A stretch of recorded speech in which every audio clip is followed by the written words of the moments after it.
नमस्कार, मैं Sushmita Mukherjee Khajuraho international film festival 2024 में आप सबका स्वागत करती हूँ। ये एक ऐसा महामंच है जहाँ कलाकार, नेता, अभिनेता सब एक छत के नीचे आते हैं।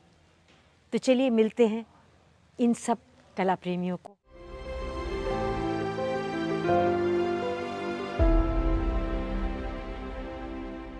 I just did actually. I'm reading Anurag Anandji's book, The Crimson Throne of Mahoba. So we are in Bundelkhand, The Rise of the Mighty Ala Noodle. So before we start anything, Ashish has written something for you.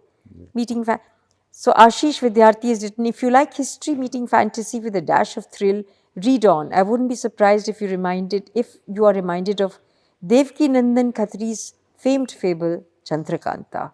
Okay.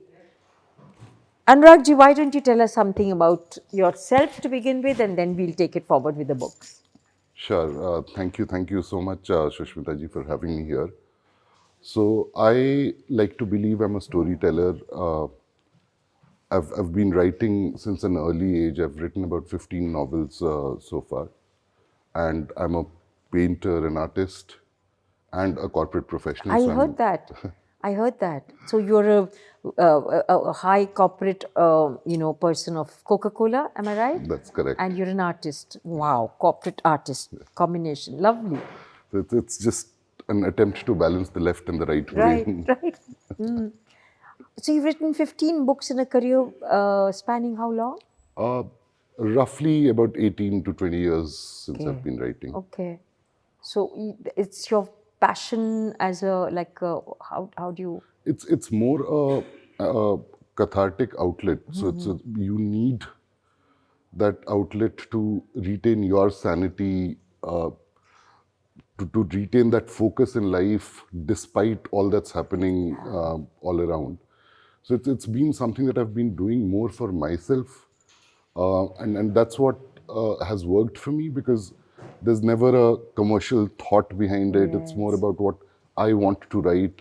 Like this book also, for example, is something that came from the heart. It's something that I wanted to do, so I sort of created it and wrote the story. What inspired you with the story of Bundelkhand? Do you know this? Where are you from, actually? So I come from Bihar, but I'm a Chandel Rajput. So it's that's the connect, because You are a Chandel Rajput. Yes. Anand? Is that your? We are Singhs. Okay. But my father decided that Anurag Anand went better, and plus, given the caste dynamics in my birth state, there was a trend in our generation to sort of keep the away with surname the neutral. yeah. So that's why I'm Which Anand. Tikana are you from? We are from Pokharpur, that's close to Chhapra. Okay. So that's the area that we are from. And so there is that intrigue about knowing your lineage, where do you come from, and that's where you come across these extremely exciting stories which do not exist in a very accessible form for people today. And that's what prompted me to sort of pick up this story or other works of historical fiction. For example, I've written 2 books on Amrapali, the courtesan of Vaishali. Because again, like it's a character, a name that we would have heard, but you go out on the streets, speak to people, 9 on 10, and that's also probably a liberal number, would not be able to tell you who Amrapali was or what her life story was. Likewise for Ala and Udal. Yes. So Prithviraj Chauhan, because he's been there in our textbooks. In our history books, yes. Yeah, so we all know. But the fact that around the same time in Bundelkhand, you had these general brothers and belonging to rulers who created these magnificent temples. So there's so much richness there which needs to be brought out. And as writers, I think that's it's something we owe to people to really bring out these stories. Your process is research first, and how do you do it? So historical fiction, of course, it requires research, extensive amount of research, which is why I balance, like, all 15 books are not historical fiction. So I balance between historical and contemporary crime thrillers, because that's a space where once you have the story in your head, you can just get down to writing, because the setting, everything is something that you're very familiar with as an author.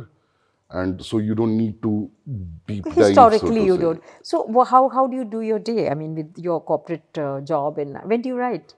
I'm a night person, so Ah, most of my writing is at some obscene hour of the night. So when I'm writing, it just time just flies by. It's mostly weekends, or when I'm traveling. I like to use my time writing, so that's how it it's I wonderful manage. because with my career too, I've just managed 5 books, and I'm just thinking that I'm slow. I should be actually pulling up my socks because even a corporate life and our line, the only advantage I would say you have is it's still structured. In my case, you're Yeah. working like 20 hours a day and then suddenly you stop. So then, your homeostasis is all disturbed because you don't know you're running or you're sitting. Absolutely. I think the structure, of course, helps because we can afford to come back on a Friday evening and keep our office bag outside the door of the house Yes, and invest the next 2 days in yes, what we want to yes. do. So that's a definite advantage. But I think it's also got a lot to do with passion, what really you want to make out of your life. Like in your case, also your writing journey, 5 books, and it's obviously there are a lot of people who would have those stories, but they would not be able to find that time to Yes, create those 5 books yes, yes. with the busy schedule. So they can keep telling themselves that, oh, where do I find the time? I'm already doing so much. So it's about how you sort Yeah, of approach life end of the yes. day. And better out in the world than in your cupboard or in your head. So, there's Exactly. this imposter feeling that, am I good enough to come out? But we both share this wonderful Readomania Yeah. Dipankar. He's just so wonderful. Yeah. And he's again another example of somebody who approaches uh, his business with passion. So it's Yes, not yes.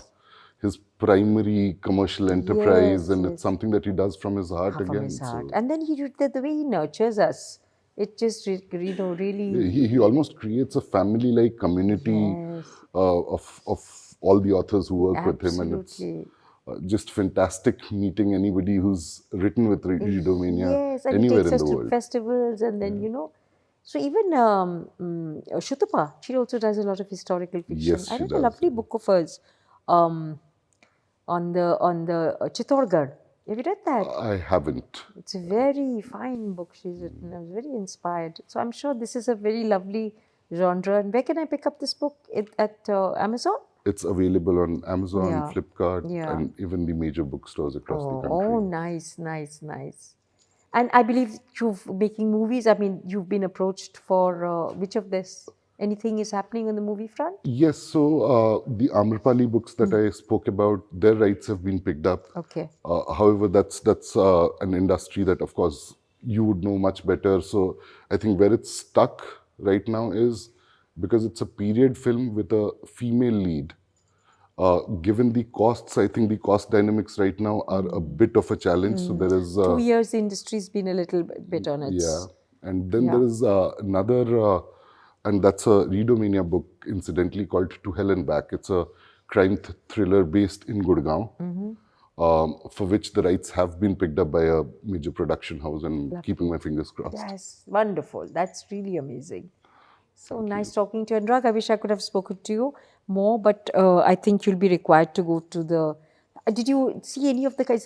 You must have come to Khajuraho before, right? No, It's your it's first? my first visit, and which is what I was like. Things the stars just align because if you see my book cover, the temples Is here it? are like Yes, it is the. 500 meters from where we are staying, and it was the Maybe it's the Western temples. I'm yeah not sure. Is it the Western temples? it is a depiction of the Western temple, so Yeah. it's not a photograph, but you see a mention of the Kandariya Mahadev temple in the Ah. story, um, and it was so delightful to I really can't believe see that you've all of not it. been here and you still researched and created a book with a title, and now you're sitting here. It's just destiny, ma'am. Everything sort of comes together. Oh, nice. So, what do you do with you saw the temples? Yes, I A did. little bit, but you could have spent a lot of No, no, time. I went there. I came in early yesterday and I spent a good amount of time there. I went to each and every one of the 11 temples and the one outside as well. So Oh, nice. it was a fantastic Did you see experience. anything of the festival here? Did you? I did a couple of these seminars yesterday. I was a part of, and this again is a fabulous initiative because staying in big cities, you hear the word film festival, and what you think of is glitz, glamour, big stars, big names. The fact that that's just the tip of the iceberg called India is something that we often forget. I think what this festival is doing, and beautifully at that, is really touching the grassroots, both in terms of talents and creating access to cinema for people in areas like Khajuraho, the hinterlands, and which is, I think, fantastic Did you see because the Tapra talkies? Did you yes, I visit did. that? Yes, I did. In fact, I even saw a couple of them outside in the city. Yes, yes, And yes. it's just so amazing what we can do if the intent is right. It's just so fabulous to see. Thank you so much for coming. Thank you so It's much, been an Anurag. absolute pleasure, ma'am. Thank Thank you you. so Thank much. Thank you.